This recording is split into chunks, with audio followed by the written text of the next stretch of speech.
Selamat malam, teman-temanku yang aku cintai. Terima kasih sudah mampir ke channel Biang Gosip. Sebelum cerita kali ini dimulai, mohon tulis dong di kolom komentar, dari daerah mana aja nih, teman-teman yang suka dengerin cerita aku ini. Oh ya, jangan lupa klik like dan subscribe-nya ya, agar channel ini bisa terus berkembang dan menyajikan cerita-cerita menarik lainnya. Yuk mari kita mulai ceritanya. Ada pepatah bilang, sahabat sejati adalah saudara yang kita pilih sendiri. Tapi kadang, orang yang paling kita percaya justru yang paling berbahaya, karena mereka tahu semua rahasia kita, semua kelemahan kita, dan punya akses ke semua bagian hidup kita. Ini cerita tentang Amel dan Sari, dua sahabat sejak SMA yang selalu nempel kayak perangko. Dari zaman masih pakai seragam abu-abu putih, berantem soal cowok, sampai nangis bareng pas ujian nasional, mereka selalu bareng. Kalau Amel senang, Sari yang paling pertama tahu. Kalau Sari sedih, Amel yang paling pertama datang.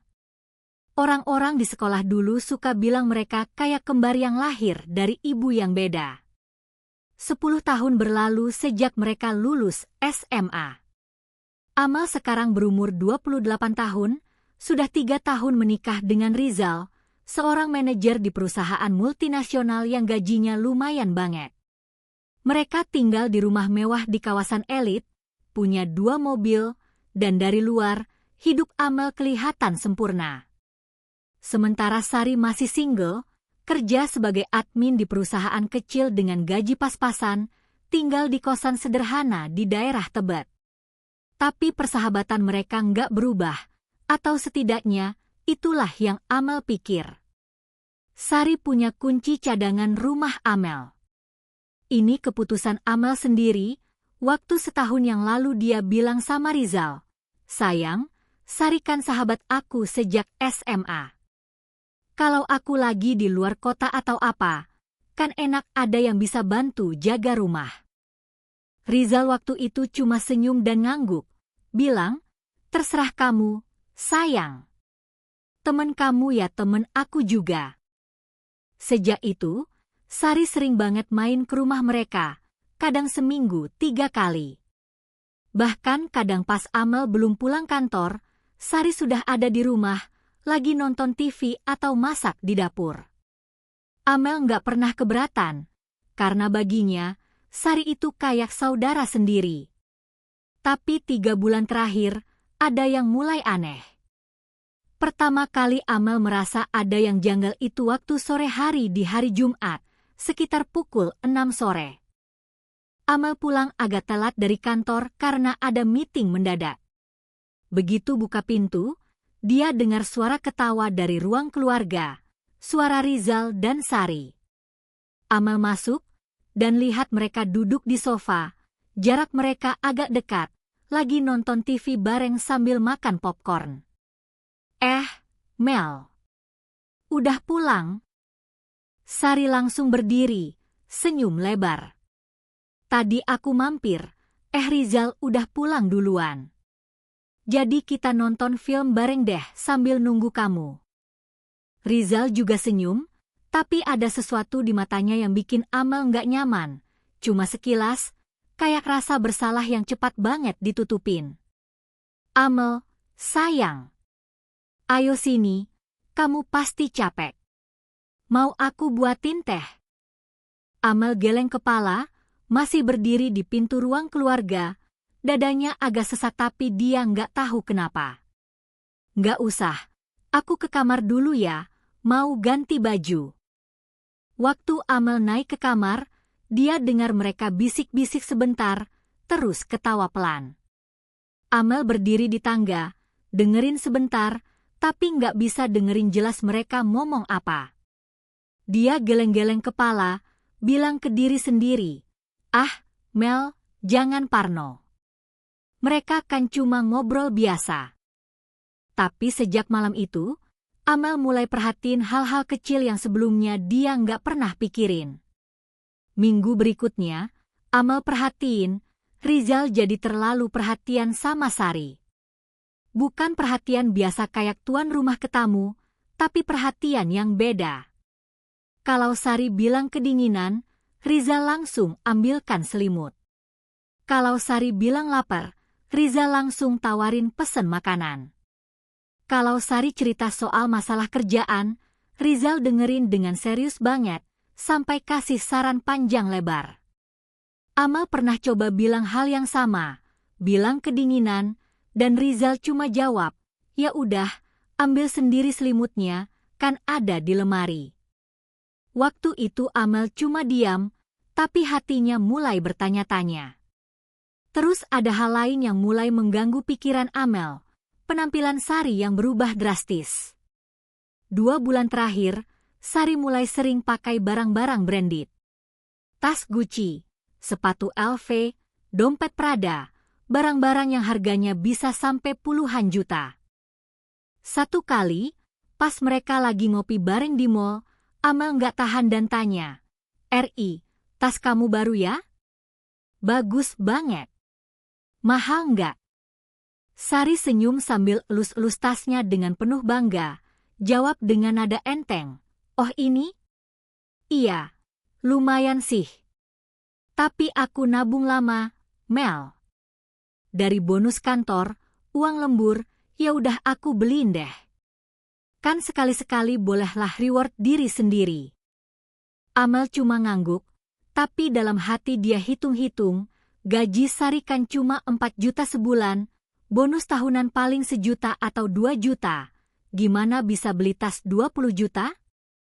Belum lagi sepatu 15 juta, dompet 10 juta, jam tangan belasan juta. Kalau di total, Sari udah pakai barang-barang yang harganya hampir 100 juta dalam 2 bulan terakhir. Tapi Amel coba yakinkan diri sendiri, mungkin Sari punya tabungan yang aku nggak tahu. Mungkin dia dapat warisan atau apa. Jangan prasangka buruk, Mel. Sampai satu malam, Amel nggak bisa tidur. Jam menunjukkan pukul 2 dini hari. Rizal tidur di sampingnya, napasnya teratur dan dalam. Amel merem tapi pikirannya kemana-mana, bayangin hal-hal yang bikin dadanya sesak. Dia ingat beberapa hari yang lalu, pas dia pulang kantor, dia lihat Rizal lagi nelpon di teras belakang, padahal biasanya Rizal nelpon di ruang kerja atau ruang tamu. Begitu Rizal sadar Amel pulang, dia langsung tutup telepon dengan cepat, senyum kaku, bilang, "Oh itu temen kantor, Mel. Ada urusan bentar." Amel juga ingat waktu seminggu lalu, pas dia buka brankas kecil di kamar tempat mereka simpen uang tunai untuk kebutuhan mendadak, uangnya berkurang, harusnya ada 20 juta, tapi tinggal 10 juta.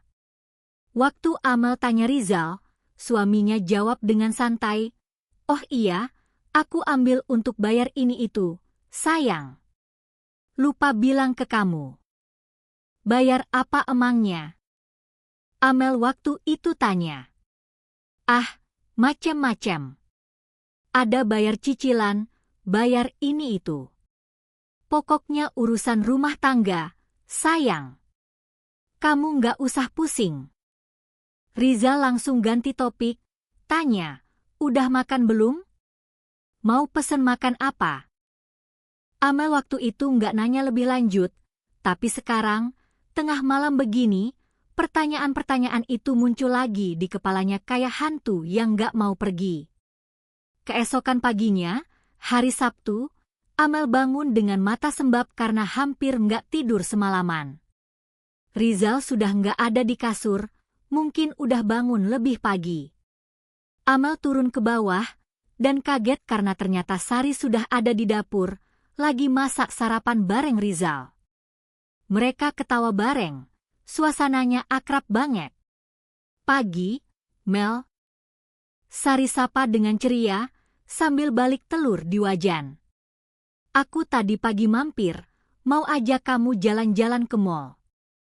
Rizal lagi masak, jadi aku bantuin deh." Rizal noleh, senyum ke Amel. "Pagi, sayang. Ayo sini, duduk.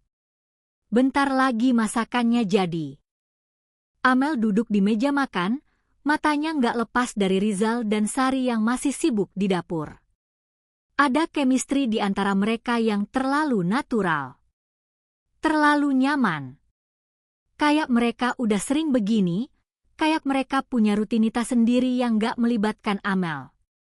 Saat sarapan, Amel coba ikut ngobrol, tapi entah kenapa dia merasa kayak orang ketiga. Rizal dan Sari ngobrol tentang film yang kemarin mereka tonton bareng, film yang Amel nggak tahu kapan mereka nontonnya. Mereka ngobrol tentang restoran baru yang pengen mereka cobain, restoran yang nggak pernah dibahas sama Amel. Mereka ketawa bareng tentang joke yang Amel nggak ngerti.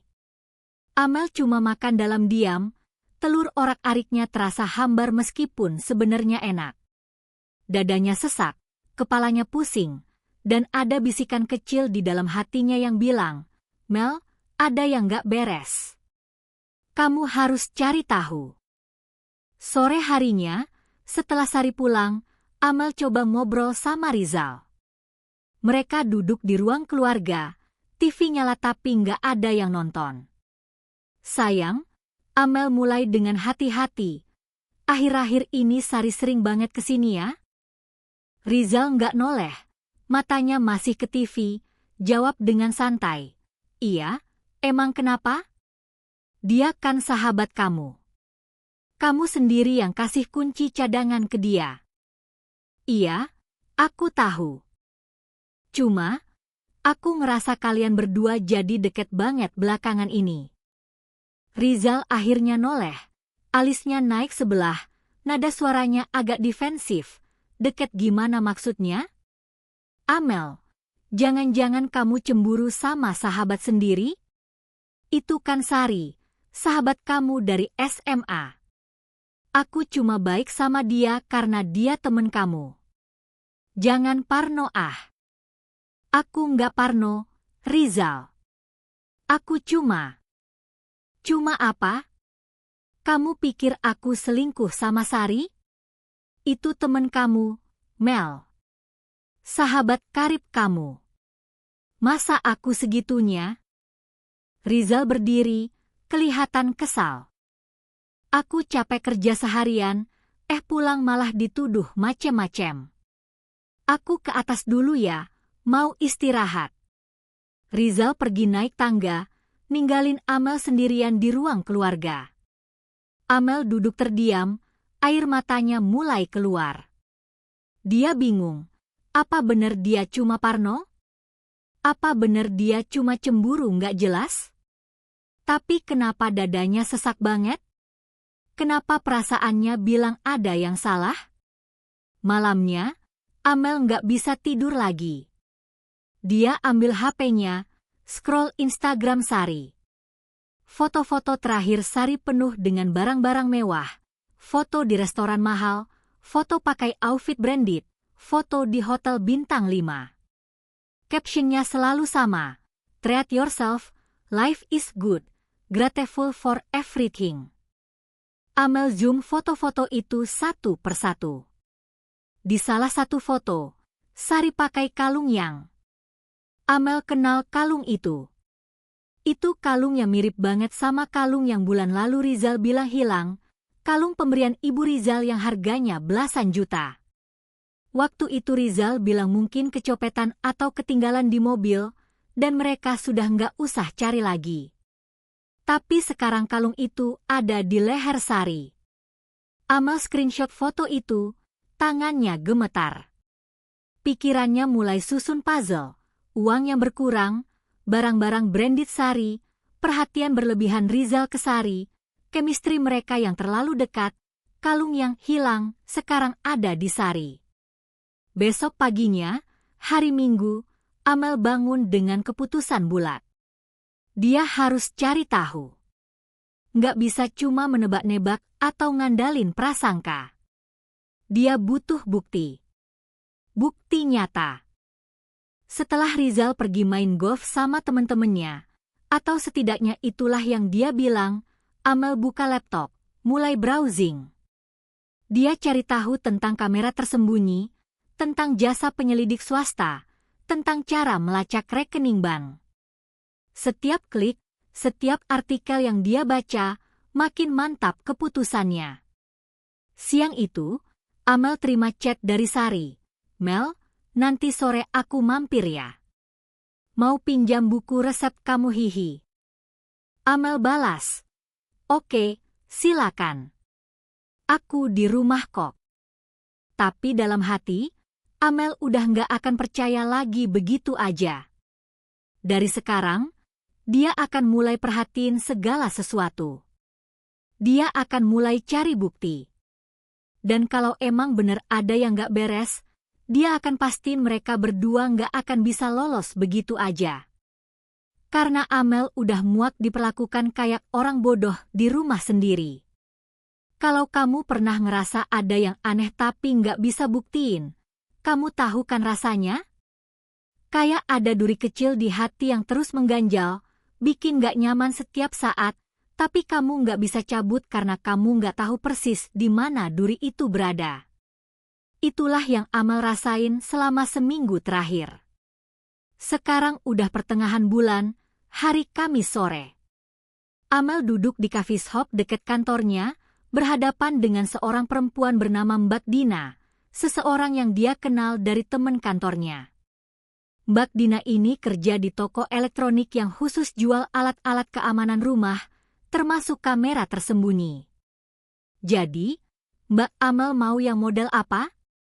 Ada yang bentuk jam dinding, ada yang bentuk charge HP, ada yang bentuk detektor asap. Semuanya berfungsi normal tapi ada kameranya di dalam, Mbak Dina jelasin sambil buka katalog di tabletnya. Amel perhatiin satu persatu. Tangannya sedikit gemetar, bukan karena takut, tapi karena dia nggak pernah nyangka suatu hari dia harus pasang kamera tersembunyi di rumah sendiri buat ngawasin suami sendiri. Yang paling nggak kelihatan mencurigakan yang mana, Mbak? Kalau mau yang paling natural, saya saranin yang bentuk charge HP.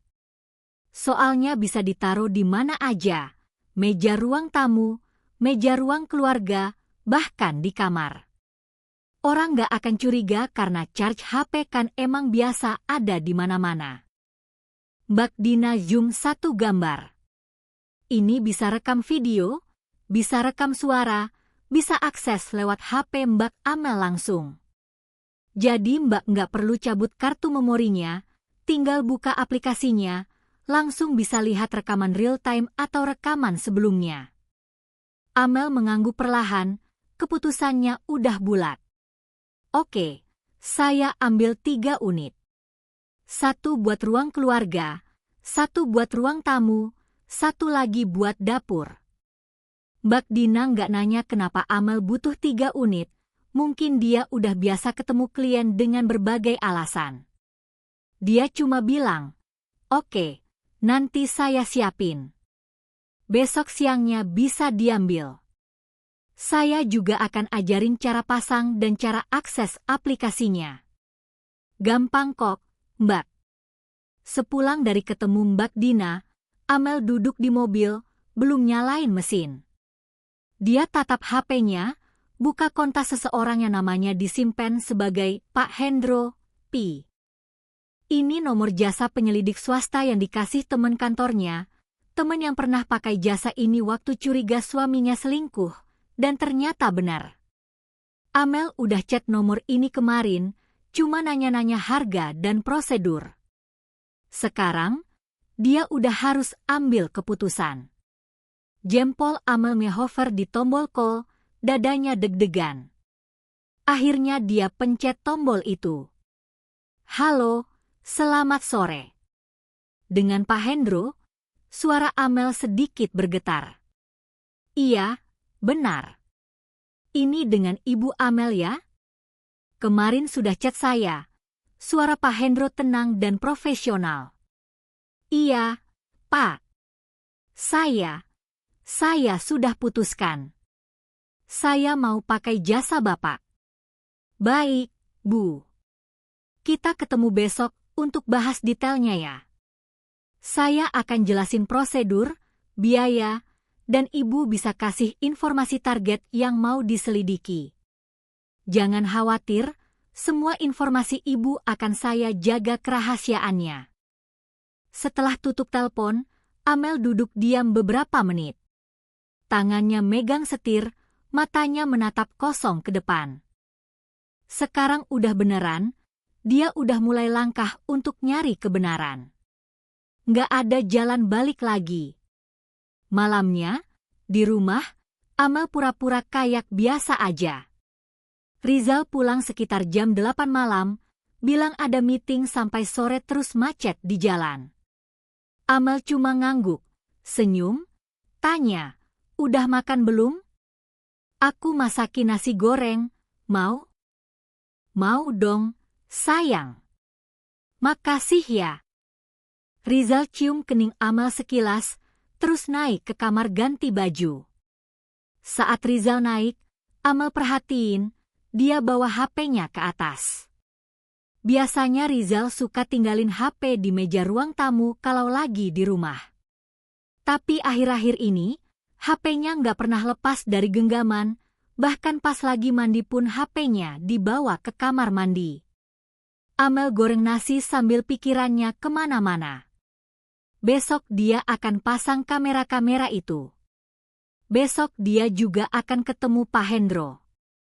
Tinggal tunggu waktu aja sampai semua kebenaran terbuka. Keesokan harinya, Jumat siang, Amel ambil cuti setengah hari dari kantor. Dia ketemu Mbak Dina, ambil 3 unit kamera tersembunyi bentuk charge HP, terus belajar cara pasang dan akses aplikasinya. Gampang kok, tinggal download aplikasi, connect ke wifi rumah, dan kamera udah bisa diakses dari mana aja.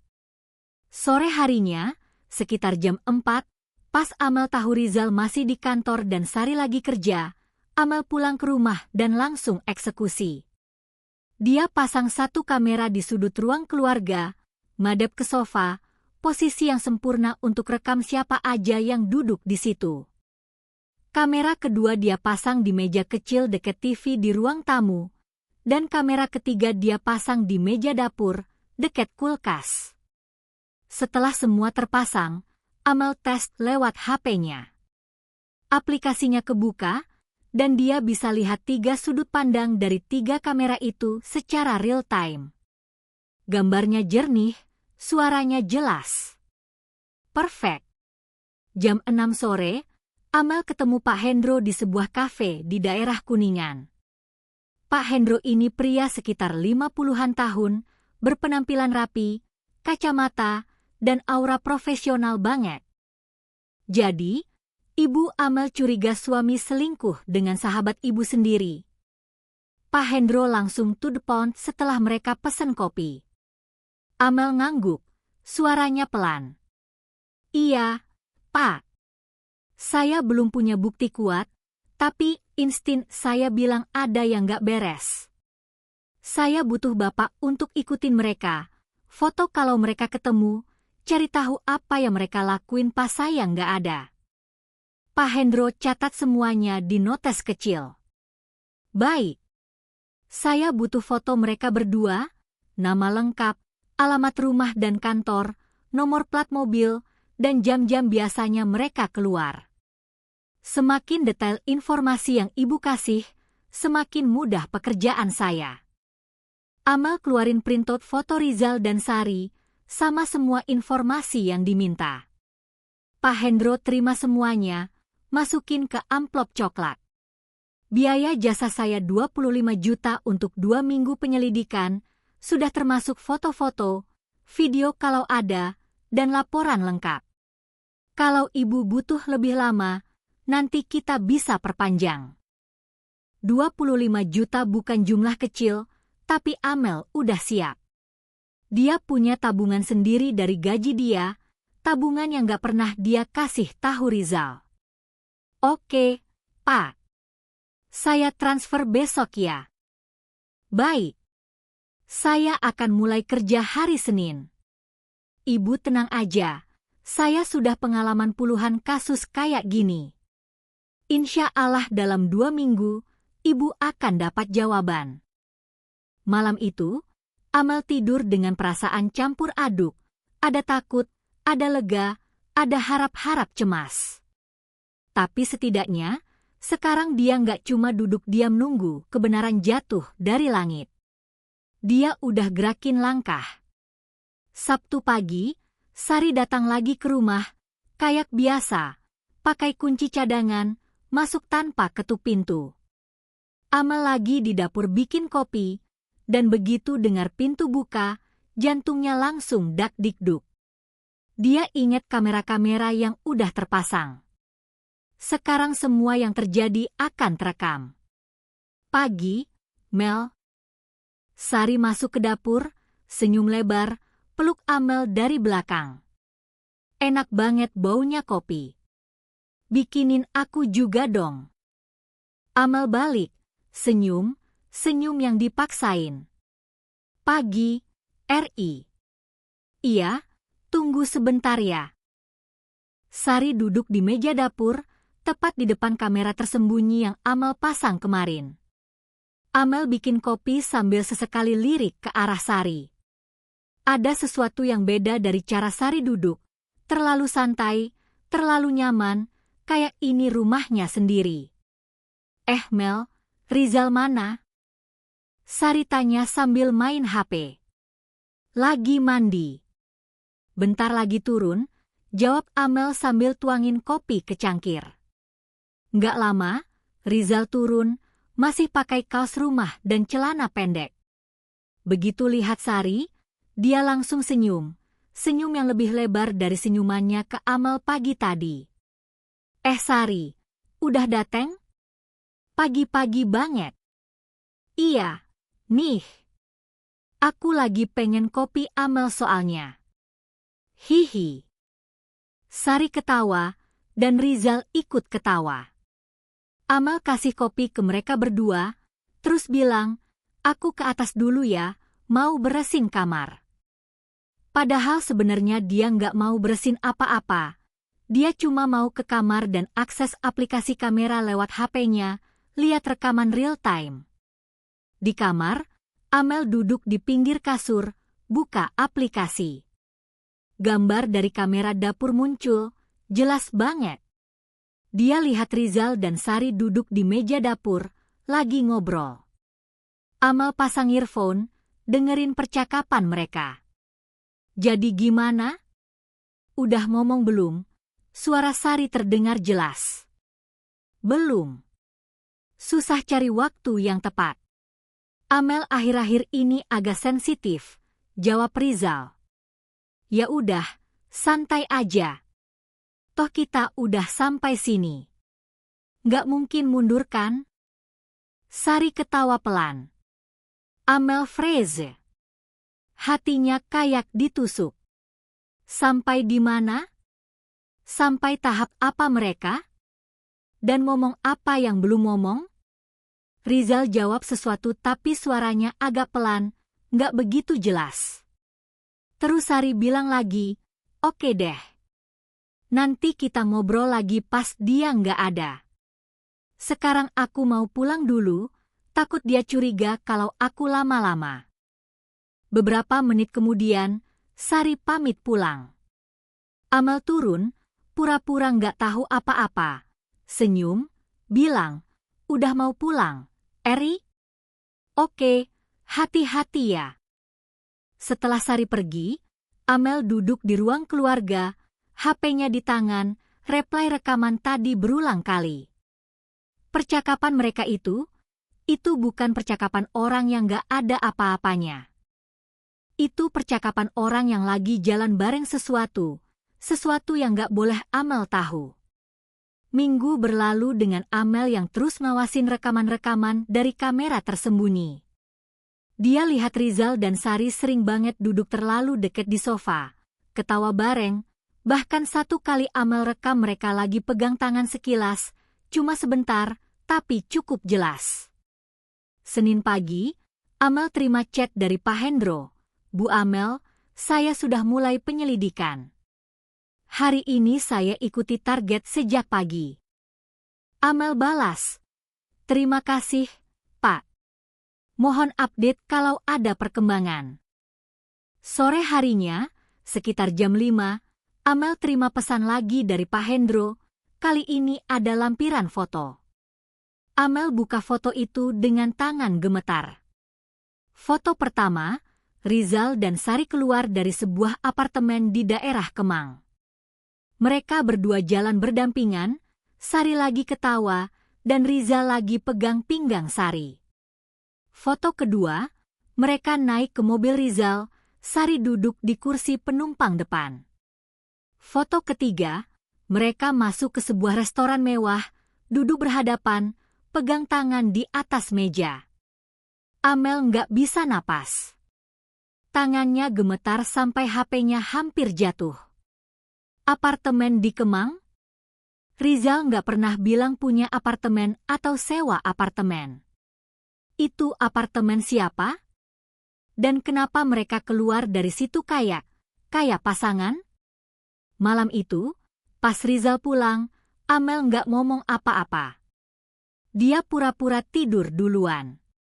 Tapi matanya melek sampai pagi, pikirannya nggak berhenti susun puzzle, foto-foto yang Pak Hendro kirim, rekaman dari kamera tersembunyi, barang-barang branded Sari, uang yang berkurang, kalung yang hilang, semuanya mulai nyambung jadi satu gambar besar yang bikin perut Amel mual.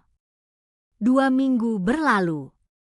Setiap hari Amel terima update dari Pak Hendro, foto, video, laporan. Rizal dan Sari ketemu hampir setiap hari, kadang di apartemen itu, kadang di restoran, kadang di mall. Mereka udah kayak pasangan yang sah, nggak ada canggung, nggak ada sembunyi-sembunyi lagi, karena mereka pikir Amel nggak tahu apa-apa. Tapi yang paling bikin Amel hancur adalah laporan terakhir dari Pak Hendro yang dikirim hari Jumat sore, 2 minggu setelah penyelidikan dimulai. Bu Amel, saya dapat informasi penting. Apartemen yang mereka sering datangi itu tercatat atas nama suami ibu, Bapak Rizal. Dia sewa apartemen itu sejak 2 tahun lalu. Bulanan sewanya dibayar dari rekening beliau. Ini bukti transfer yang berhasil saya dapat dari sumber saya. Lampiran, screenshot transfer bank, transfer rutin setiap bulan, 5 juta rupiah, ke pemilik apartemen. Tanggal transfernya teratur sejak 2 tahun lalu. 2 tahun. Hubungan mereka udah jalan 2 tahun. Semua kebohongan Rizal, semua alasan dia pulang telat, semua uang yang berkurang, semuanya jelas sekarang. Amel duduk di kamar, sendirian, nangis dalam diam. Tapi nggak lama, air matanya berhenti. Dia lep matanya, tarik napas panjang, dan keputusan tegas muncul di kepalanya. Dia nggak akan konfrontasi sekarang. Nggak. Dia akan kumpulin semua bukti sampai nggak ada celah buat mereka ngeles. Dia akan mastiin mereka berdua nggak bisa kabur dari kesalahan mereka. Dan satu lagi, Amel ingat ada tabungan bersama-sama Rizal, ada surat-surat properti atas nama berdua, ada aset-aset yang harus dia amanin sebelum semuanya terlambat. Dari sekarang, Amel nggak cuma jadi korban yang nangis.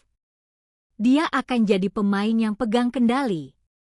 Sekarang udah pertengahan bulan, hari Kamis sore. Amel duduk di coffee shop dekat kantornya, berhadapan dengan seorang perempuan bernama Mbak Dina, seseorang yang dia kenal dari teman kantornya. Mbak Dina ini kerja di toko elektronik yang khusus jual alat-alat keamanan rumah, termasuk kamera tersembunyi. Jadi, Mbak Amel mau yang model apa? Ada yang bentuk jam dinding, ada yang bentuk charge HP, ada yang bentuk detektor asap.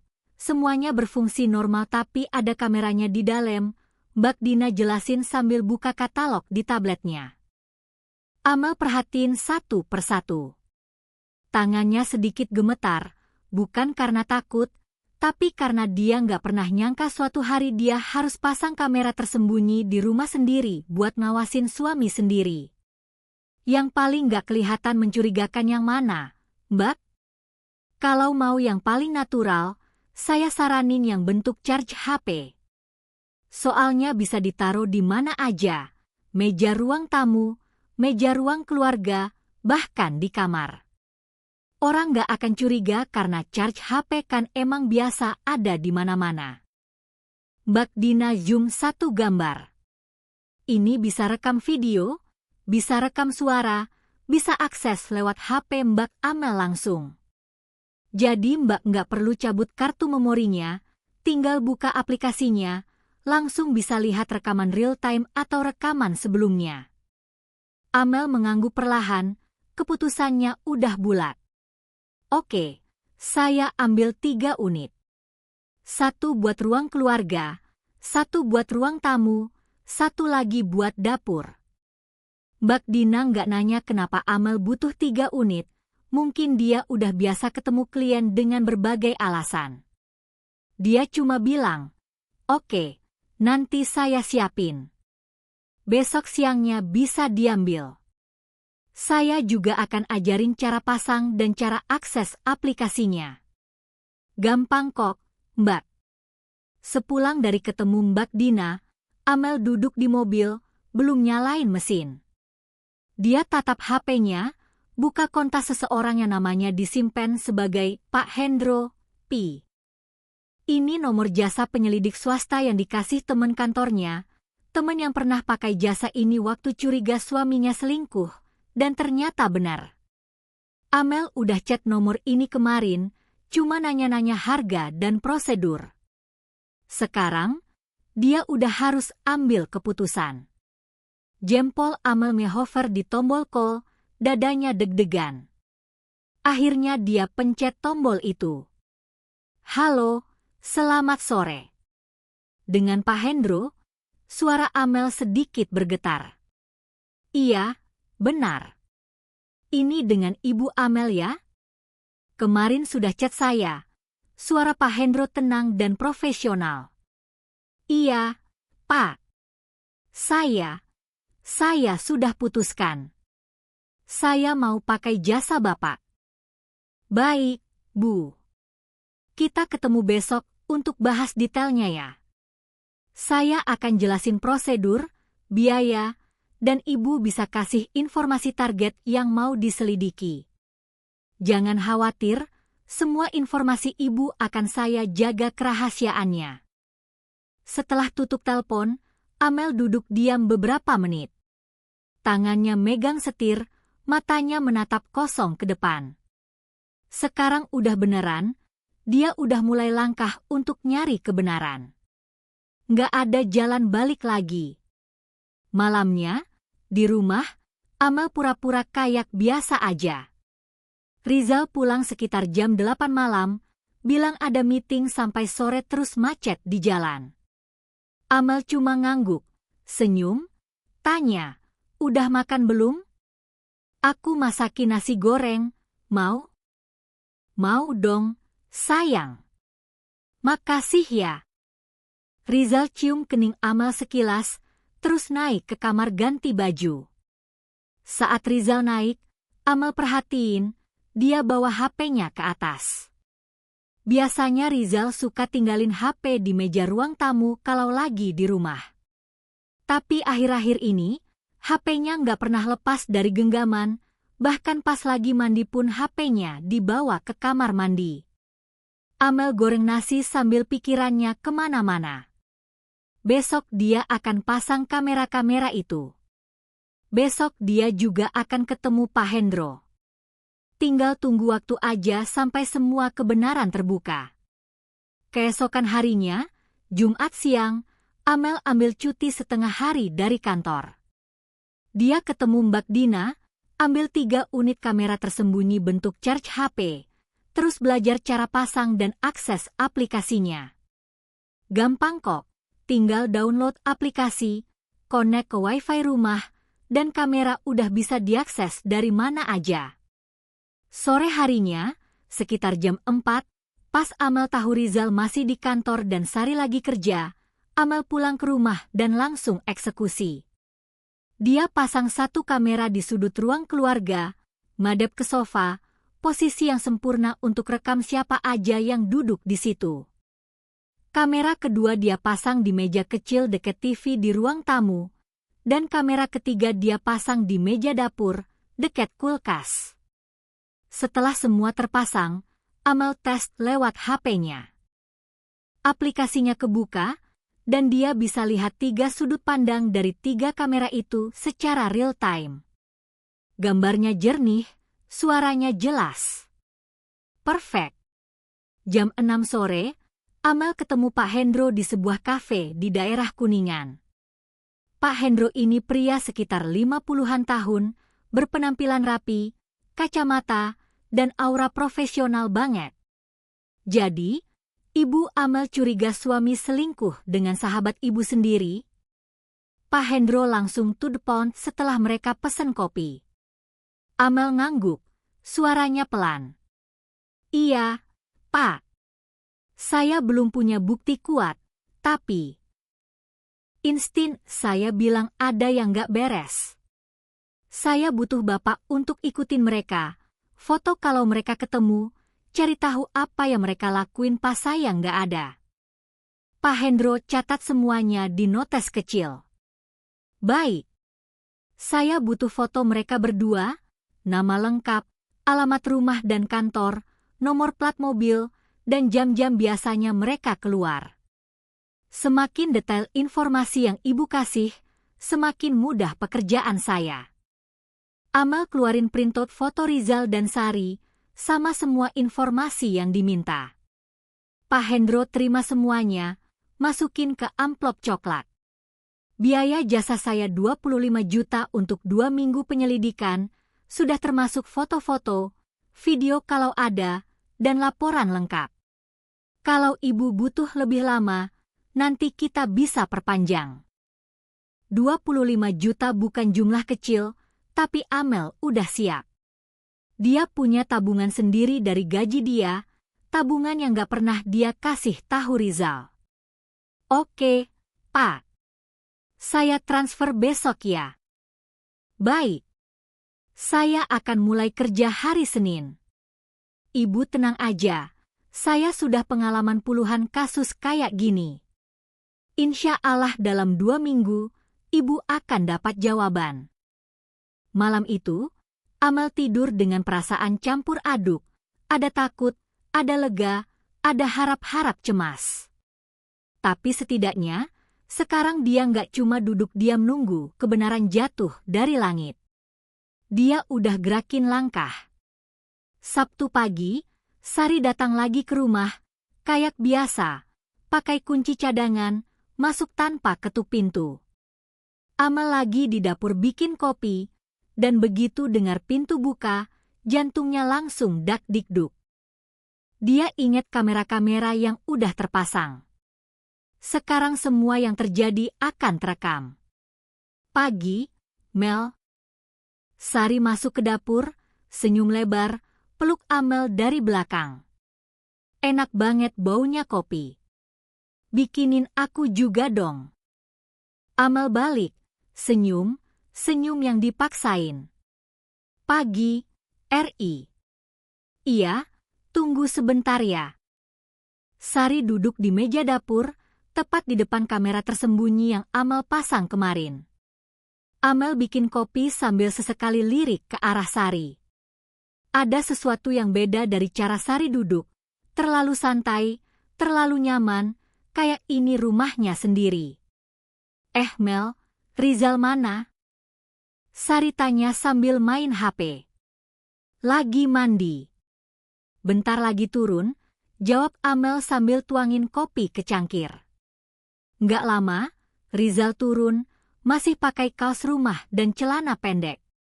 Begitu lihat Sari, dia langsung senyum yang lebih lebar dari senyumannya ke Amel pagi tadi. Sari, udah dateng? Pagi-pagi banget.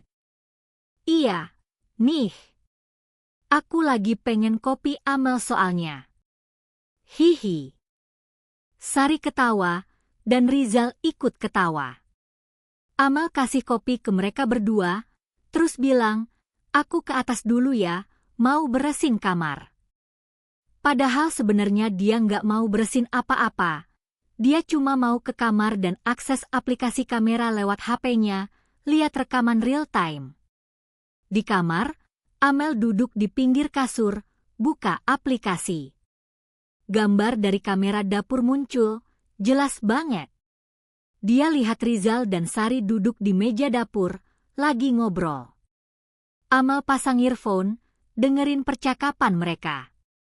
Jadi gimana? Udah ngomong belum? Suara Sari terdengar jelas. Belum. Susah cari waktu yang tepat. Amel akhir-akhir ini agak sensitif, jawab Rizal. Ya udah, santai aja.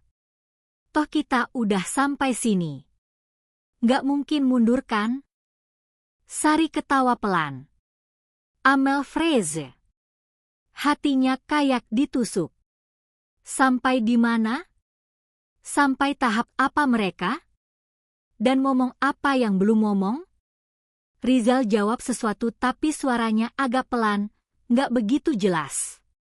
Terus Sari bilang lagi, oke deh. Nanti kita ngobrol lagi pas dia nggak ada. Sekarang aku mau pulang dulu, takut dia curiga kalau aku lama-lama. Beberapa menit kemudian, Sari pamit pulang. Amel turun, pura-pura nggak tahu apa-apa. Senyum, bilang, udah mau pulang, Eri? Oke, hati-hati ya. Setelah Sari pergi, Amel duduk di ruang keluarga, HP-nya di tangan, reply rekaman tadi berulang kali. Percakapan mereka itu bukan percakapan orang yang gak ada apa-apanya. Itu percakapan orang yang lagi jalan bareng sesuatu yang gak boleh Amel tahu. Minggu berlalu dengan Amel yang terus ngawasin rekaman-rekaman dari kamera tersembunyi. Dia lihat Rizal dan Sari sering banget duduk terlalu dekat di sofa, ketawa bareng. Bahkan satu kali Amel rekam mereka lagi pegang tangan sekilas, cuma sebentar, tapi cukup jelas. Senin pagi, Amel terima chat dari Pak Hendro. Bu Amel, saya sudah mulai penyelidikan. Hari ini saya ikuti target sejak pagi. Amel balas, terima kasih, Pak. Mohon update kalau ada perkembangan. Sore harinya, sekitar jam 5, Amel terima pesan lagi dari Pak Hendro, kali ini ada lampiran foto. Amel buka foto itu dengan tangan gemetar. Foto pertama, Rizal dan Sari keluar dari sebuah apartemen di daerah Kemang.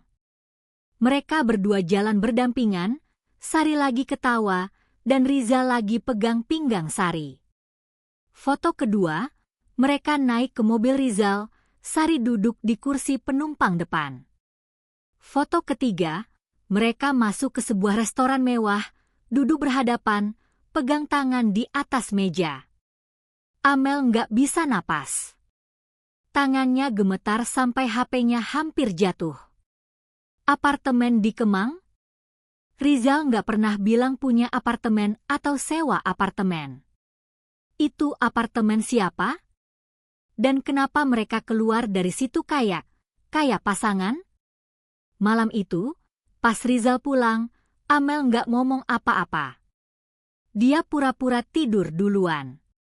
Tapi matanya melek sampai pagi, pikirannya nggak berhenti susun puzzle, foto-foto yang Pak Hendro kirim, rekaman dari kamera tersembunyi, barang-barang branded Sari, uang yang berkurang, kalung yang hilang, semuanya mulai nyambung jadi satu gambar besar yang bikin perut Amel mual. 2 minggu berlalu. Setiap hari Amel terima update dari Pak Hendro, foto, video, laporan. Rizal dan Sari ketemu hampir setiap hari, kadang di apartemen itu, kadang di restoran, kadang di mall. Mereka udah kayak pasangan yang sah, nggak ada canggung, nggak ada sembunyi-sembunyi lagi, karena mereka pikir Amel nggak tahu apa-apa. Tapi yang paling bikin Amel hancur adalah laporan terakhir dari Pak Hendro yang dikirim hari Jumat sore, 2 minggu setelah penyelidikan dimulai. Bu Amel, saya dapat informasi penting. Apartemen yang mereka sering datangi itu tercatat atas nama suami ibu, Bapak Rizal. Dia sewa apartemen itu sejak 2 tahun lalu. Bulanan sewanya dibayar dari rekening beliau. Ini bukti transfer yang berhasil saya dapat dari sumber saya. Lampiran, screenshot transfer bank, transfer rutin setiap bulan, 5 juta rupiah ke pemilik apartemen. Tanggal transfernya teratur sejak 2 tahun lalu. 2 tahun. Hubungan mereka udah jalan 2 tahun. Semua kebohongan Rizal, semua alasan dia pulang telat, semua uang yang berkurang, semuanya jelas sekarang. Amel duduk di kamar, sendirian, nangis dalam diam. Tapi nggak lama, air matanya berhenti. Dia lep matanya, tarik napas panjang, dan keputusan tegas muncul di kepalanya. Dia nggak akan konfrontasi sekarang. Nggak. Dia akan kumpulin semua bukti sampai nggak ada celah buat mereka ngeles. Dia akan mastiin mereka berdua nggak bisa kabur dari kesalahan mereka. Dan satu lagi, Amel ingat ada tabungan bersama-sama Rizal, ada surat-surat properti atas nama berdua, ada aset-aset yang harus dia amanin sebelum semuanya terlambat. Dari sekarang, Amel nggak cuma jadi korban yang nangis. Dia akan jadi pemain yang pegang kendali. Sampai suatu malam, hari Kamis, sekitar jam 11 malam, terjadi sesuatu yang bikin Amel harus percepat rencananya, dan sekaligus kasih dia ide yang jauh lebih memuaskan. Amel udah tidur, atau setidaknya pura-pura tidur, pas tiba-tiba dia denger Rizal bangun dari kasur, pelan-pelan biar nggak bangunin dia.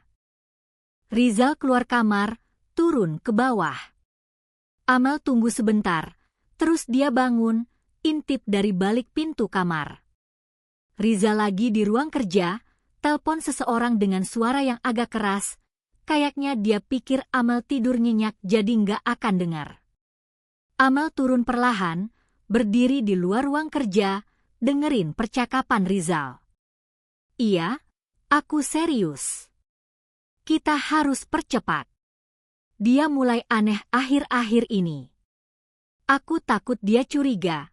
Suara Rizal terdengar gelisah. Suara di seberang telepon gak kedengeran jelas, tapi Amel yakin itu Sari. Kita lanjutin rencana itu. Obatnya udah aku dapetin dari temen dokter aku. Tinggal kasih dikit-dikit setiap hari, nanti lama-lama dia akan kelihatan kayak orang yang gak waras. Terus kita bisa bilang dia butuh bantuan, masukin dia ke rumah sakit jiwa. Setelah itu, semua aset gampang diurusin, aku bisa urus surat kuasa, transfer ke nama kita, dan dia nggak akan bisa apa-apa dari dalam sana. Rizal ketawa pelan, tapi ketawanya dingin, nggak ada kehangatan. Amel freeze. Kakinya kayak mau copot, darah di tubuhnya kayak berhenti ngalir. Obat? Bikin dia kelihatan kayak orang nggak waras? Masukin dia ke rumah sakit jiwa? Iya, santai. Sari, percaya sama aku. Ini rencana yang sempurna. Nggak akan ada yang curiga. Amel nggak punya saudara dekat, teman-temannya juga nggak begitu perhatian. Kita bisa lakuin ini tanpa masalah. Setelah dia masuk, kita nikah, dan semua aset jadi kita berdua. Dokter temen aku bilang, obat ini aman, maksudnya nggak akan bunuh dia atau apa, cuma bikin dia kayak orang yang kehilangan ingatan, susah fokus, sering linglung. Perfect buat kasus kita. Rizal nutup telepon, masih ketawa pelan. Amel mundur perlahan, naik tangga dengan kaki gemetar. Dia masuk kamar, duduk di pinggir kasur, napasnya pendek-pendek, tangannya dingin. Mereka mau bikin dia kayak orang gila? Mereka mau masukin dia ke rumah sakit jiwa supaya bisa ambil semua hartanya? Ini udah bukan cuma selingkuh. Ini udah masuk ranah kriminal. Ini percobaan apa? Penipuan? Penganiayaan? Amel nggak tahu istilah hukumnya, tapi dia tahu ini kejahatan serius. Tapi di tengah rasa shock dan takut itu, ada sesuatu yang lain yang muncul di kepala Amel. Sesuatu yang gelap, tapi entah kenapa terasa memuaskan. Mereka mau kasih dia obat buat bikin dia gila? Kenapa enggak? Amel kasih obat yang sama ke mereka? Biar mereka ngerasain gimana rasanya jadi target rencana jahat sendiri? Tangan Amel gemetar pas dia ambil HP, kirim chat ke Bu Siska, meskipun udah tengah malam.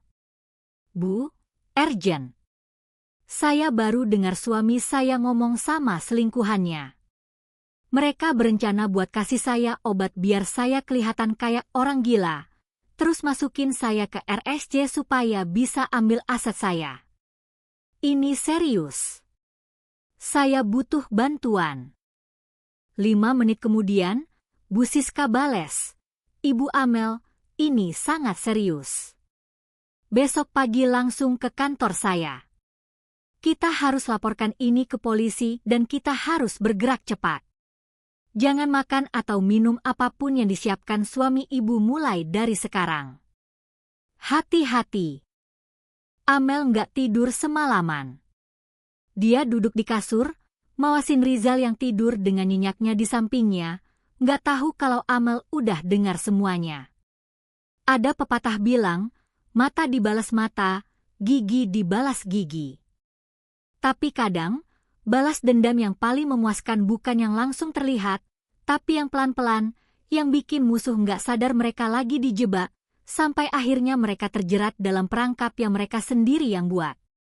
Pagi itu, Amel bangun dengan mata sembab tapi tekad yang kuat. Rizal udah bangun lebih dulu, lagi mandi.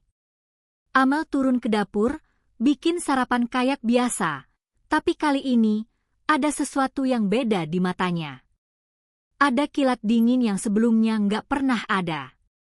Begitu Rizal turun, dia senyum ke Amel. Pagi, sayang. Wah, udah masak. Enak nih, nasi goreng. Amel balas senyum, senyum yang udah dia latih semalaman buat kelihatan natural. Pagi, sayang. Iya, aku bangun pagi. Begitu Rizal turun, dia senyum ke Amel. Pagi, sayang. Wah, udah masak. Enak nih, nasi goreng. Amel balas senyum, senyum yang udah dia latih semalaman buat kelihatan natural. Pagi, sayang. Iya, aku bangun pagi. Kamu mau kopi atau teh? Kopi aja, sayang. Strong ya, biar nggak ngantuk di kantor. Rizal duduk di meja makan, buka HP, scroll berita. Amel bikin kopi hitam, strong, persis kayak yang Rizal suka. Tapi kali ini, sebelum dia tuang ke cangkir, tangannya mengambil sesuatu dari kantong bajunya, satu tablet kecil berwarna putih. Tablet yang kemarin malam, setelah Rizal tidur, Amel ambil diam-diam dari laci kamar Rizal, laci yang terkunci tapi Amel tahu di mana kuncinya disimpan. Itu tablet yang sama yang Rizal rencanain buat kasih ke Amel. Obat penenang dosis tinggi yang bisa bikin orang linglung, susah fokus, dan kehilangan kewarasan pelan-pelan. Amel ambil sendok kecil, hancurin tablet itu sampai jadi bubuk halus, terus campurin ke dalam kopi Rizal. Dia aduk perlahan, sampai bubuknya larut sempurna. Nggak kelihatan, nggak ada jejak. Ini, sayang. Kopi kamu. Amel kasih cangkir itu ke Rizal dengan senyum manis. Rizal terima tanpa curiga, langsung minum, satu tegukan besar. Enak. Makasih, sayang. Amel duduk di seberangnya, makan nasi goreng sambil sesekali lirik ke Rizal. Dalam hati, dia bilang, sekarang kita lihat, siapa yang bakal jadi gila duluan. Pagi itu juga, setelah Rizal berangkat kerja, Amel langsung meluncur ke kantor Bu Siska. Begitu sampai, Bu Siska udah nunggu dengan serius. Mereka duduk, dan Amel ceritain detail percakapan yang dia dengar semalam tentang rencana Rizal dan Sari buat kasih dia obat, buat masukin dia ke RSC, buat ambil semua asetnya. Bu Siska dengar semuanya, ekspresinya makin serius. Ibu Amel, ini bukan cuma selingkuh lagi. Ini adalah tindak pidana, rencana penganiayaan, penipuan, dan mungkin percobaan mengambil hak secara paksa. Kita harus laporkan ini ke polisi sekarang juga. Tapi Bu, apa kita punya cukup bukti? Saya cuma dengar percakapan itu, saya nggak rekam. Amel panik, meskipun sebenarnya di dalam tas dia ada botol kecil berisi tablet-tablet yang dia ambil dari laci Rizal. Tapi dia belum mau keluarin itu. Bu Siska mikir sejenak. Kita punya bukti selingkuh yang kuat, itu bisa jadi dasar. Tapi untuk rencana kriminal ini, kita butuh bukti lebih. Ibu, saya mau tanya, obat yang mereka rencanain itu, apa Ibu pernah lihat atau mereka pernah kasih sesuatu yang aneh? Amel mikir, terus dia ingat sesuatu, meskipun sebenarnya dia udah tahu dari awal. Ada, Bu. Suami saya beberapa hari lalu kasih saya vitamin baru, bilang itu bagus buat kesehatan. Tapi saya belum sempat minum. Vitamin itu masih ada di rumah. Bagus. Ambil vitamin itu sekarang. Kita akan tes lab, lihat ada kandungan apa di dalamnya. Kalau emang ada obat berbahaya, itu bukti kuat buat kita. Tapi Amel punya rencana lain. Dia keluarin botol kecil dari tasnya, botol yang berisi tablet-tablet yang dia ambil dari laci Rizal tadi pagi. Bu, ini tablet yang saya temuin di laci suami saya. Laci yang dia kunci, tapi saya tahu di mana kuncinya. Saya ambil beberapa tablet pagi ini. Apa kita bisa tes ini? Bu Siska terima botol itu, perhatiin tablet-tablet di dalamnya. Bisa. Kita tes ini dulu. Tapi Ibu harus sangat hati-hati. Kalau suami Ibu sadar tablet ini berkurang, dia bisa curiga. Amel senyum tipis, senyum yang gak sampai ke mata. Dia gak akan sadar, Bu. Ada banyak di situ, dan saya cuma ambil sedikit. Bu Siska langsung hubungi laboratorium yang dia kenal, dan sore harinya hasil lab keluar. Hasilnya bikin mereka nggak kaget lagi. Dalam tablet itu ada kandungan benzodiazepin dosis tinggi, obat penenang yang kalau dikonsumsi terus-menerus bisa bikin orang jadi linglung, sulit konsentrasi, dan kelihatan kayak punya gangguan mental. Ini bukti yang kita butuhkan, Bu Siska bilang dengan nada serius. Tapi Ibu Amel, saya harus tanya, Ibu udah minum obat ini? Amel geleng cepat. Belum, Bu. Vitamin yang dia kasih belum saya minum. Saya nggak percaya dari awal.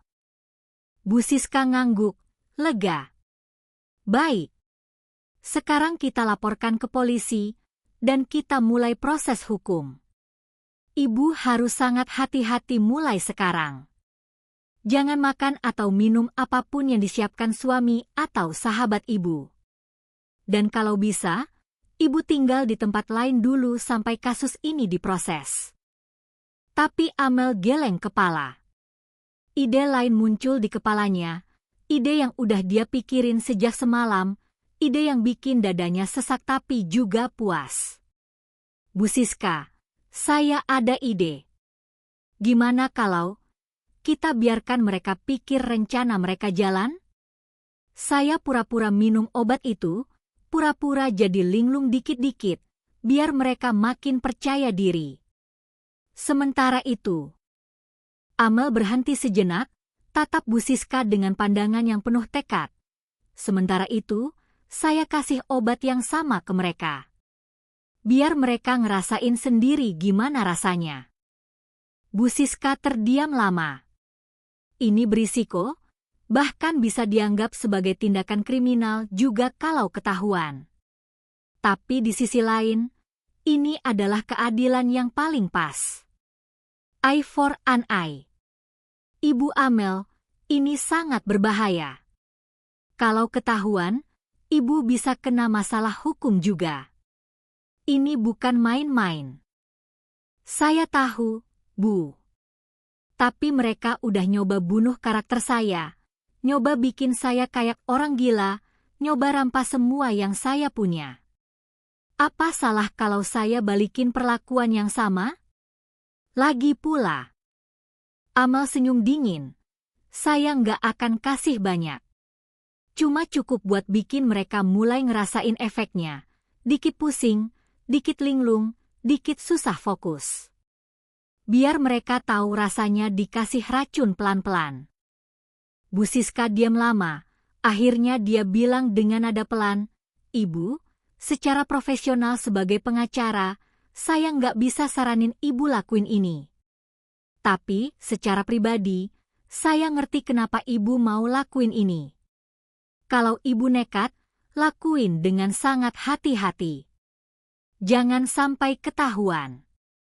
Dan pastiin ibu nggak kasih dosis yang bisa bahayain nyawa mereka. Karena kalau sampai ada yang mati, ibu bisa masuk penjara." Amel ngangguk. "Saya nggak akan bunuh mereka, Bu. Saya cuma mau mereka ngerasain sedikit dari apa yang mereka rencanain buat saya." Dan mulai hari itu, Amel memulai permainan ganda. Di satu sisi, dia pura-pura mulai jadi korban dari obat yang dikasih Rizal. Di sisi lain, dia pelan-pelan kasih obat yang sama ke Rizal dan Sari. Setiap pagi, Rizal minum kopi yang Amel buatin, kopi yang dicampur setengah tablet obat yang dihaluskan sampai jadi bubuk. Rizal nggak pernah curiga, karena kopi itu rasanya tetap sama, nggak ada yang aneh. Dan setiap kali Sari datang ke rumah, yang sekarang makin sering, mungkin karena dia dan Rizal makin berani, Amel selalu buatin dia minum. Teh manis, kopi, atau bahkan jus. Dan di setiap minuman itu, ada setengah tablet obat yang udah dihaluskan. "Mel, teh kamu enak banget sih." "Aku suka banget," Sari bilang suatu sore, sambil minum teh yang Amel kasih. Amel cuma senyum. "Seneng deh kalau kamu suka, Ri. Minum aja banyak-banyak." Minggu pertama, efeknya belum kelihatan. Rizal dan Sari masih kayak biasa, masih sering ketemu, masih akting kayak nggak ada apa-apa di depan Amel, masih lanjutin rencana jahat mereka. Tapi di minggu kedua, sesuatu mulai berubah. Rizal mulai sering bilang pusing pas pulang kantor. Dia duduk di sofa, pijit kening, bilang dengan nada lelah, "Kok aku akhir-akhir ini sering pusing ya, Mel? Kayaknya kerjaan terlalu berat." Amel duduk di sampingnya, elus punggung Rizal dengan lembut, sentuhan yang penuh kebohongan. "Mungkin kamu kecapean, sayang. Istirahat yang cukup ya. Atau kamu mau aku bikinin teh hangat?" "Iya, bikinin dong." "Makasih, sayang." Rizal senyum lemah. Amel ke dapur, bikin teh. Teh hangat dengan sentuhan spesial yang bikin Amel senyum tipis waktu dia aduk-aduk cangkir itu. Sari juga mulai kelihatan nggak biasa. Suatu hari dia datang ke rumah, mukanya pucat. Dia bilang sambil duduk di sofa, "Mel, aku nggak enak badan. Kayak pusing gitu, terus susah fokus. Aku tadi nyetir ke sini aja sempet nyaris nabrak orang." Amel langsung kelihatan khawatir, akting yang udah dia latih dengan baik. "Kamu kenapa, Ri? Udah ke dokter?" "Belum. Mungkin cuma kurang tidur." Atau stres kerjaan? Sari elus kepalanya, kelihatan beneran nggak enak. Nih, minum jus jeruk dulu. Mungkin kamu kurang vitamin. Amal kasih segelas jus jeruk segar, yang tentunya udah dicampur setengah tablet obat yang dihaluskan. Sari minum habis jus itu, senyum lemah, "Makasih, Mel. Kamu emang sahabat terbaik." Amal senyum balik, dalam hati bilang, "Iya, RI. Sahabat terbaik yang kasih kamu racun yang kamu dan suami aku rencanain buat aku." Minggu ketiga, efeknya makin jelas. Rizal mulai sering lupa di mana dia taruh kunci mobil, lupa udah makan atau belum, bahkan satu kali dia lupa jadwal meeting penting dan atasannya marah besar. Dia pulang ke rumah dengan wajah kusut, duduk di sofa dengan kepala di tangan, bilang dengan suara yang hampir pecah, "Amel, aku nggak tahu kenapa akhir-akhir ini aku sering lupa. Kayak otak aku nggak jalan. Atasanku marah banget tadi, bilang kalau aku kayak gini terus, aku bisa dipecat." Amel duduk di sampingnya, peluk Rizal, pelukan yang penuh ironi. "Sayang, mungkin kamu terlalu stres. Atau mungkin kamu sakit? Mau kita ke dokter?" Rizal geleng cepat. "Nggak usah. Mungkin aku cuma butuh istirahat."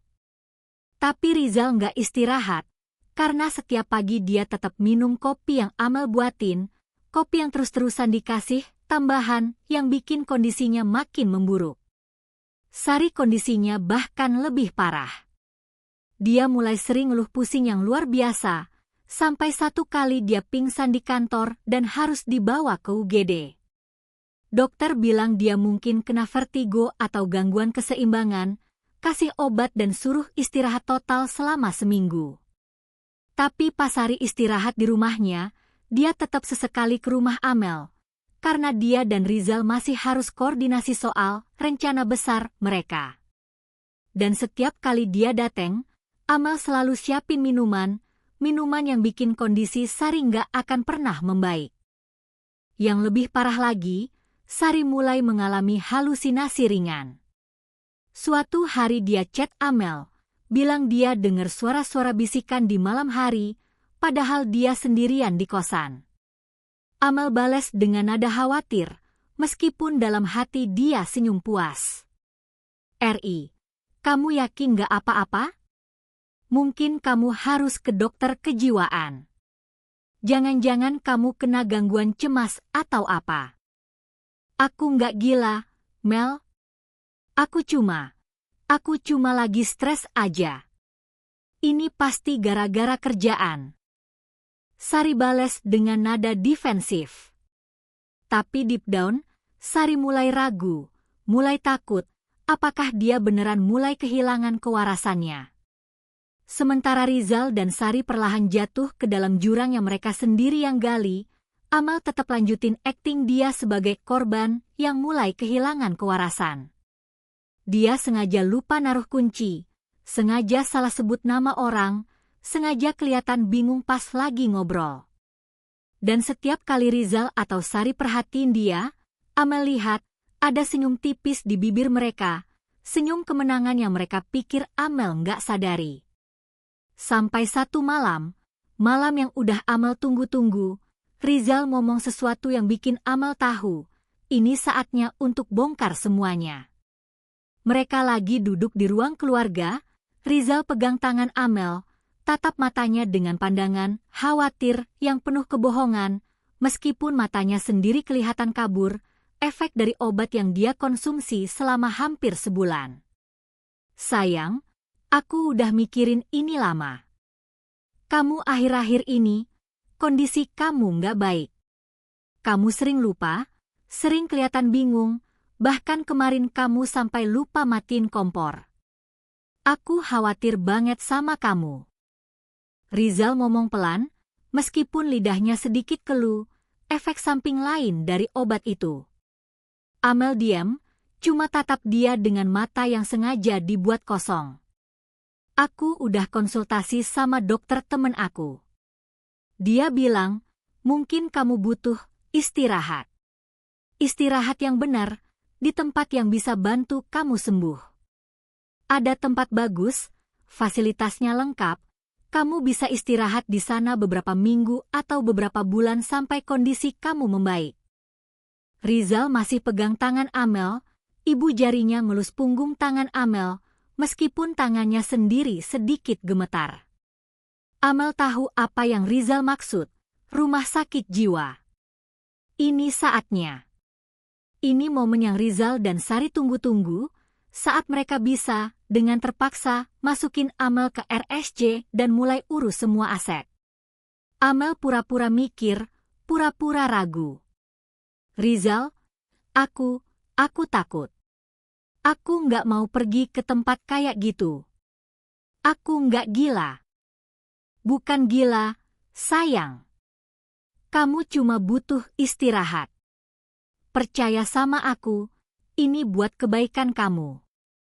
Rizal senyum, senyum yang penuh racun, meskipun senyumnya sendiri kelihatan lemah karena dia sendiri lagi ngerasain efek obat yang sama.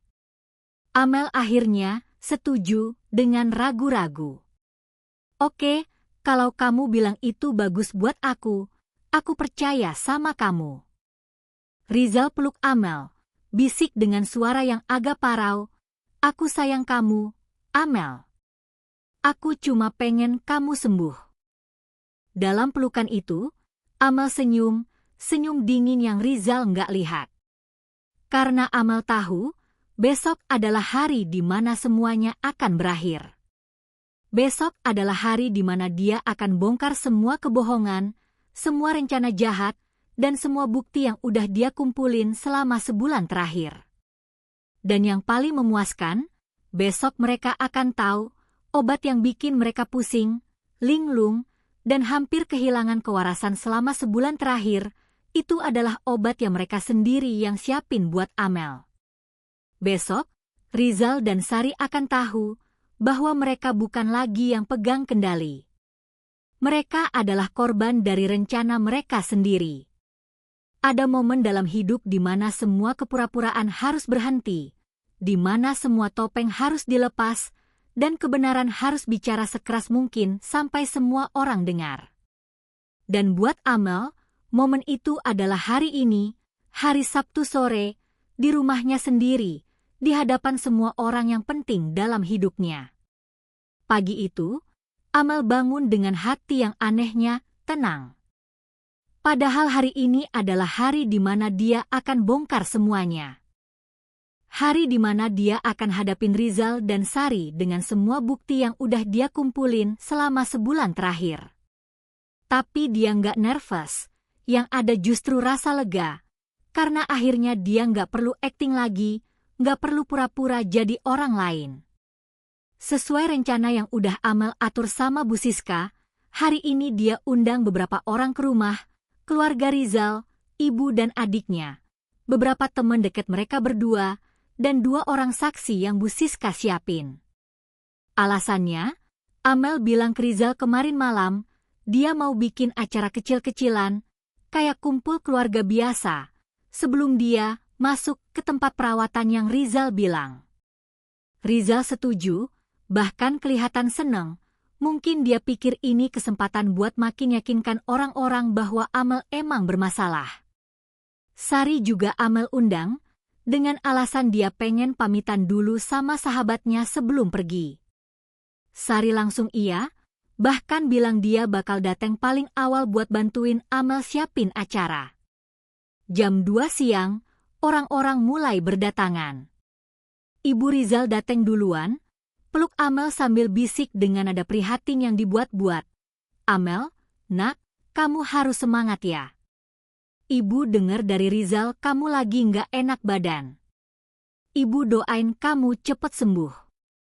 Amel cuma senyum tipis, ngangguk.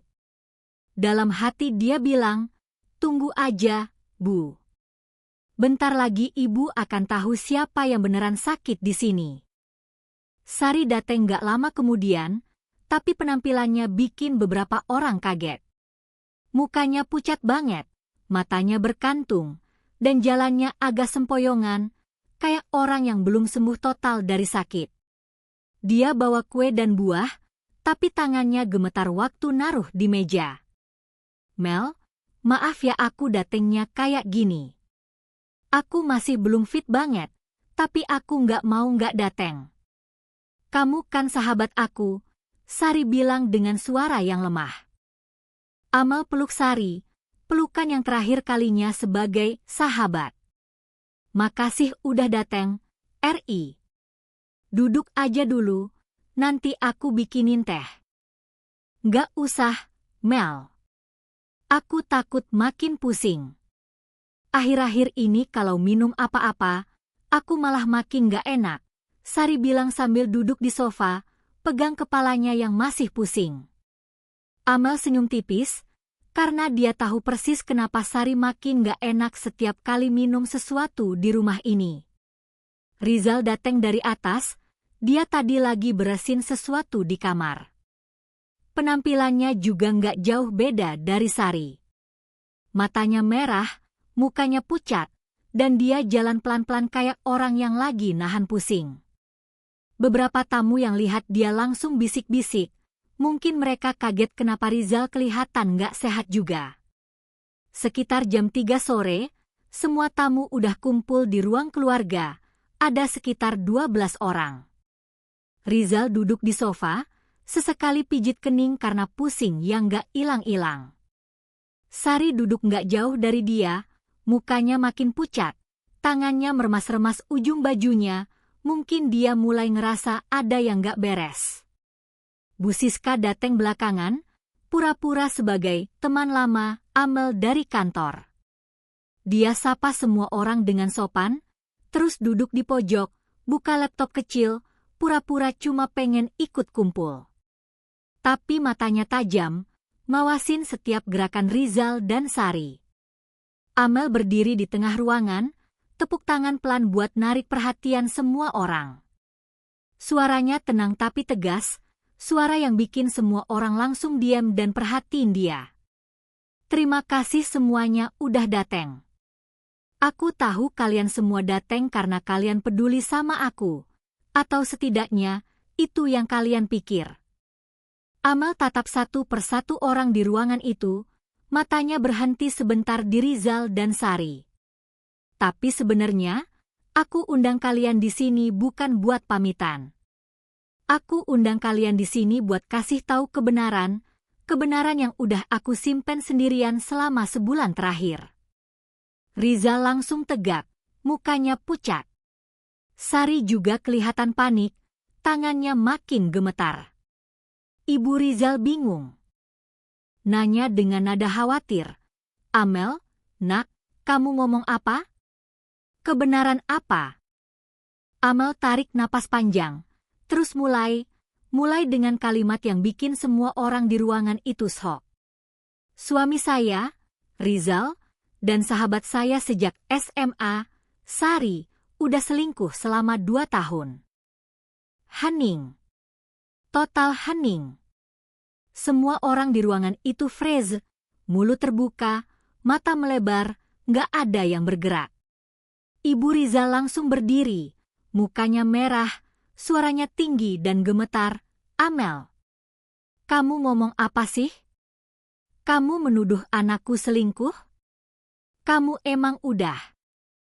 Ibu, duduk dulu. Saya belum selesai.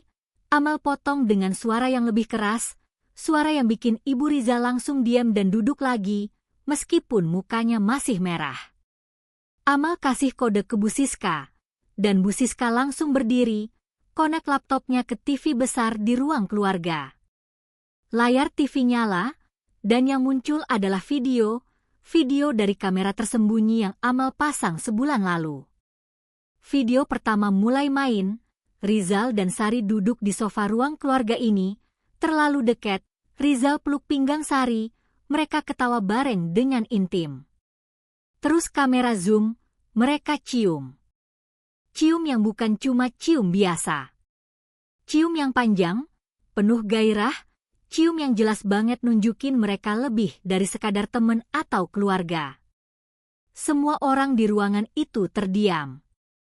Ibu Rizal nutupin mulutnya, matanya berkaca-kaca.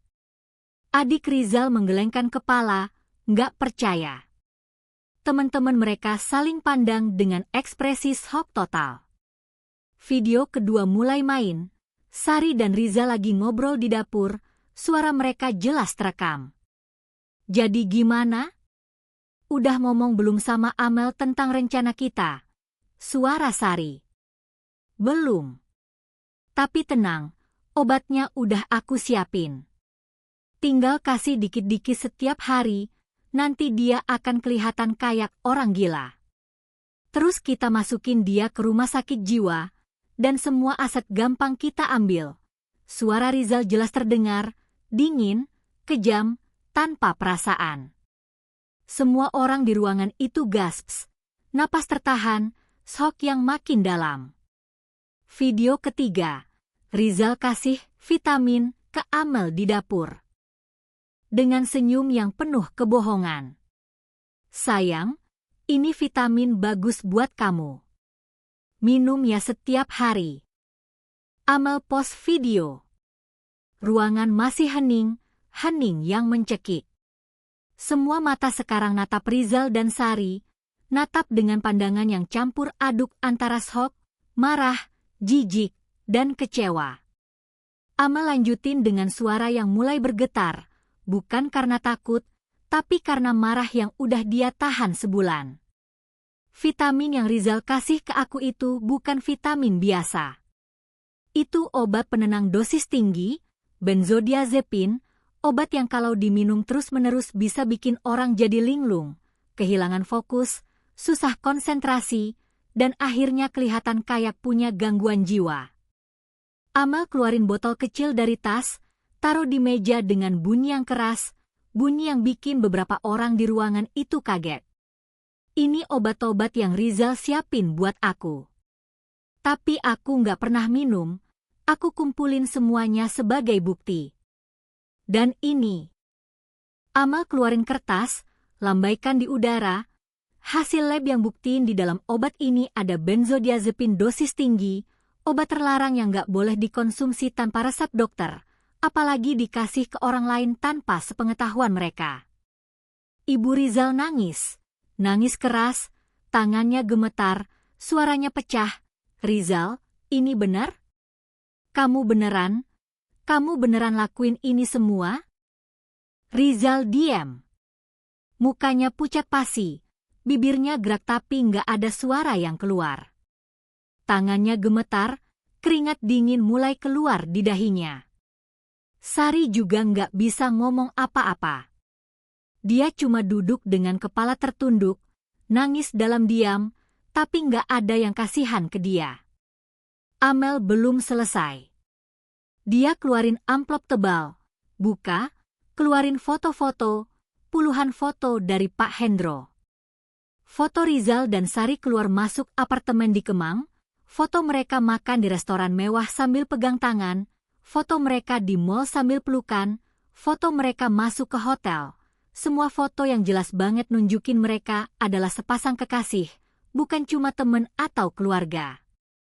Ini foto-foto yang aku dapat dari penyelidik swasta yang aku sewa. Mereka ketemu hampir setiap hari, di apartemen rahasia yang Rizal sewa pakai uang rumah tangga kita, di restoran mewah, di hotel. Mereka udah jalan 2 tahun, dan selama 2 tahun itu, aku yang bodoh percaya sama mereka berdua. Amel keluarin printout transfer bank, lembar demi lembar, puluhan transaksi. Ini bukti transfer dari rekening Rizal ke rekening Sari, total hampir 150 juta dalam 2 tahun terakhir. Barang-barang branded yang Sari pakai? Tas Gucci, sepatu LV, dompet Prada, jam tangan Cartier, semua itu dari uang Rizal. Atau tepatnya, uang kita, uang yang harusnya buat kebutuhan rumah tangga, tapi malah dipakai buat selingkuhan. Semua orang di ruangan itu sekarang natap Rizal dan Sari dengan pandangan jijik. Beberapa teman mereka mulai foto dan video, karena drama sebesar ini terlalu besar buat nggak diabadikan. Adik Rizal berdiri, marah, bentak Rizal dengan suara yang keras, "Bang, apa-apaan ini? Kamu selingkuh sama sahabat istri kamu sendiri. Terus kamu mau bikin kakak Amel kayak orang gila? Ini keterlaluan. Ini nggak bisa dimaafin." Teman-teman mereka mulai bisik-bisik keras, ada yang bilang mereka udah curiga dari dulu, ada yang bilang mereka nggak nyangka Rizal dan Sari segitunya, ada yang langsung angkat HP mulai chat ke grup-grup buat sebar berita ini. Tapi Amel belum selesai. Dia punya satu kartu truf terakhir, kartu yang akan bikin Rizal dan Sari nggak cuma malu secara sosial, tapi juga ngerasain penderitaan fisik dan mental yang nyata. Amel senyum tipis, senyum yang dingin, yang bikin Rizal dan Sari langsung merinding. Kalian pasti bertanya-tanya, kenapa akhir-akhir ini kalian sering pusing, sering lupa, sering linglung, sering ngerasa kayak mau gila? Kenapa, Sari, kamu sampai pingsan di kantor? Kenapa, Rizal, kamu sampai lupa meeting penting dan hampir dipecat? Kenapa kalian berdua sekarang duduk di sini dengan muka pucat, tangan gemetar, dan kepala yang gak berhenti pusing? Rizal dan Sari langsung natap Amel dengan mata melebar, mereka mulai paham, mulai sadar. Itu karena... Amel jeda sebentar, nikmatin momen ini. Kalian udah minum obat yang sama yang kalian rencanain buat kasih ke aku. Setiap kopi yang aku bikinin buat Rizal, setiap teh yang aku bikinin buat Sari, setiap jus, setiap minuman, semuanya aku kasih setengah tablet obat yang kalian siapin buat aku. Kalian udah minum obat itu hampir sebulan. Dan sekarang, kalian ngerasain sendiri gimana rasanya pelan-pelan kehilangan kewarasan. Hening total. Nggak ada suara. Semua orang di ruangan itu freeze dengan mulut terbuka lebar. Rizal berdiri tiba-tiba, goyang, hampir jatuh tapi ditahan sama kursi. Mukanya merah, matanya melebar, suaranya parau dan keras, "Amel, kamu kasih aku obat itu. Kamu gila." Amel ketawa, ketawa yang gak ada hangatnya, ketawa yang dingin dan penuh kepuasan. "Gila? Aku gila? Lucu banget kamu bilang gitu, Rizal. Kalian yang mau bikin aku gila, dan sekarang kalian yang rasain akibatnya. Ini namanya keadilan." Sari nangis histeris, tangannya gemetar hebat, suaranya tinggi dan pecah. "Mel, kamu nggak bisa lakuin ini. Ini kejahatan. Kamu bisa masuk penjara." Bu Siska berdiri, suaranya tegas dan profesional. "Ibu Sari salah. Yang melakukan kejahatan adalah Bapak Rizal dan Ibu Sari. Percobaan penganiayaan dengan obat-obatan terlarang, penipuan, dan rencana perampasan hak secara paksa. Kami sudah laporkan ini ke polisi, dan berdasarkan bukti yang ada, kalian berdua bisa kena hukuman penjara bertahun-tahun." Bu Siska keluarin surat resmi, tunjukin ke semua orang. "Ini surat laporan polisi yang sudah kami ajukan 3 hari lalu. Dan ini." Dia keluarin kertas lain, surat gugatan cerai yang akan kami ajukan ke pengadilan minggu depan, dengan tuntutan pembagian harta gonogini yang sebagian besar akan jatuh ke tangan Ibu Amel karena bukti perzinahan dan percobaan penganiayaan yang sangat jelas.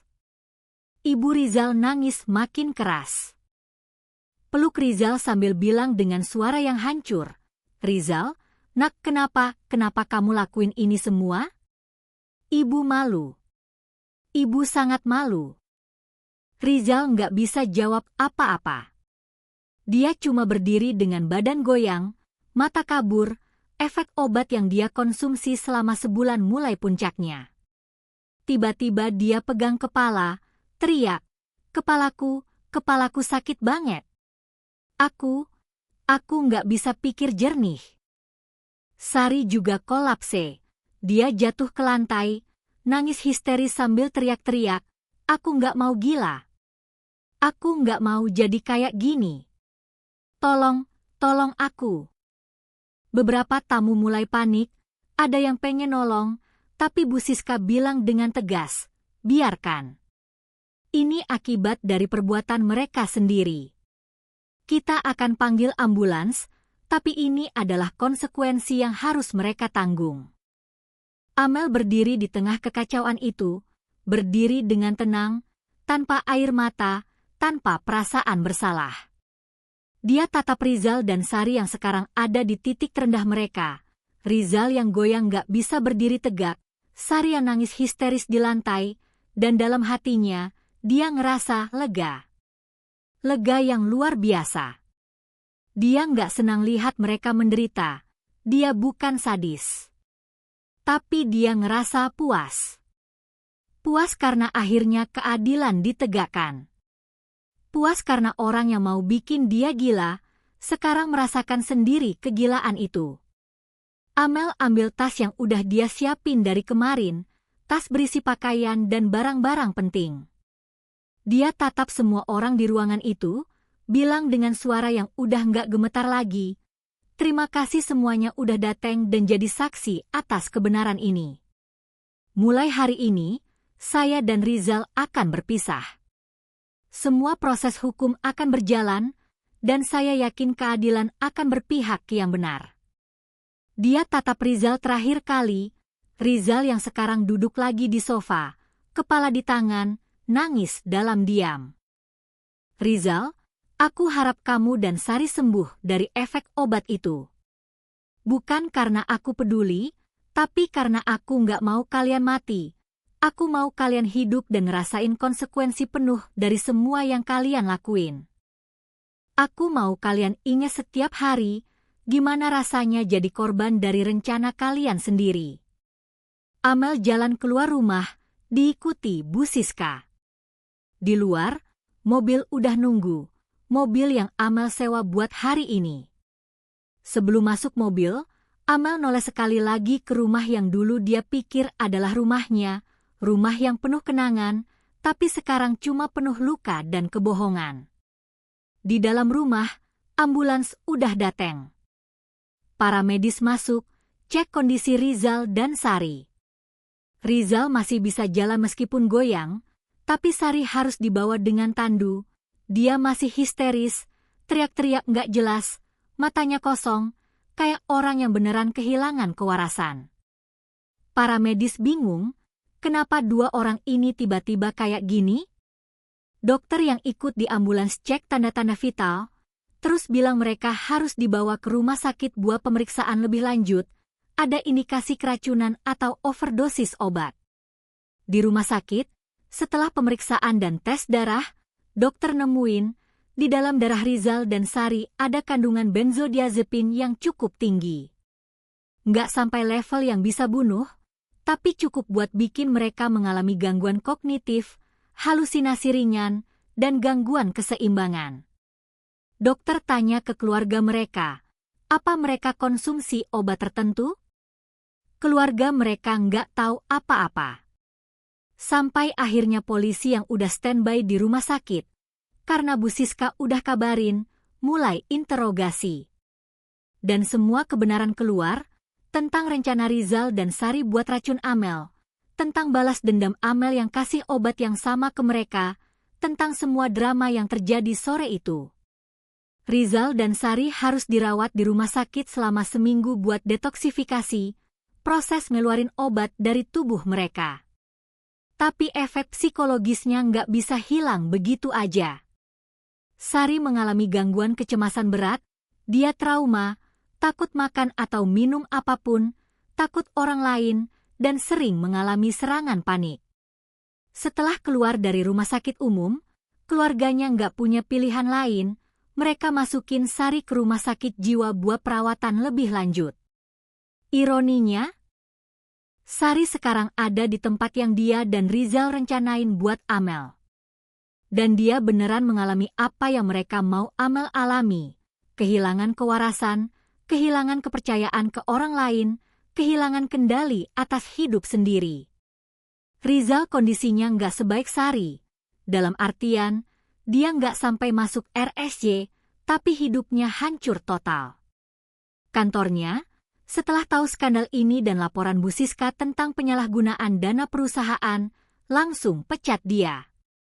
Reputasinya di circle sosial hancur, nggak ada yang mau ketemu atau ngobrol sama dia lagi. Bahkan keluarganya sendiri, ibunya, adiknya, jauhin dia karena malu.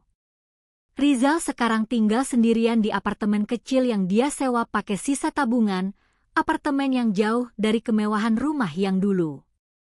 Dia mengalami gangguan tidur, sering mimpi buruk, dan harus rutin minum obat antidepresan yang ironisnya mirip sama obat yang dia kasih ke Amel. Dan setiap hari, setiap kali dia lihat cermin, dia ingat ini semua gara-gara dia. Gara-gara keserakahan dia, gara-gara kebohongan dia, gara-gara rencana jahat dia yang akhirnya berbalik ke diri sendiri. 3 bulan setelah pembongkaran besar itu, Amel tinggal di apartemen kecil yang dia sewa sendiri. Apartemen sederhana dengan 1 kamar tidur, dapur mungil, dan balkon kecil yang ngadep ke jalan. Jauh dari rumah mewah yang dulu dia tinggalin, tapi entah kenapa, apartemen kecil ini terasa jauh lebih damai. Nggak ada tawa palsu, nggak ada tatapan penuh kebohongan, nggak ada perasaan was-was setiap saat. 6 bulan setelah pembongkaran, sidang perceraian akhirnya selesai. Putusan hakim keluar, cerai dikabulkan, dengan pembagian harta gonogini 70% buat Amel, 30% buat Rizal. Rumah dijual, dan dari hasil penjualan itu, Amel dapat sekitar 2 miliar. Mobil juga dijual, dan Amel dapat bagian yang sama proporsional. Total, Amel dapat sekitar 2 miliar rupiah dari pembagian aset, uang yang cukup buat dia mulai hidup baru tanpa harus khawatir soal finansial. Sekian cerita gosip kali ini, terima kasih banyak untuk teman-teman yang mau dengerin cerita aku ini sampai akhir. Sampai jumpa di cerita gosip selanjutnya. Bye-bye.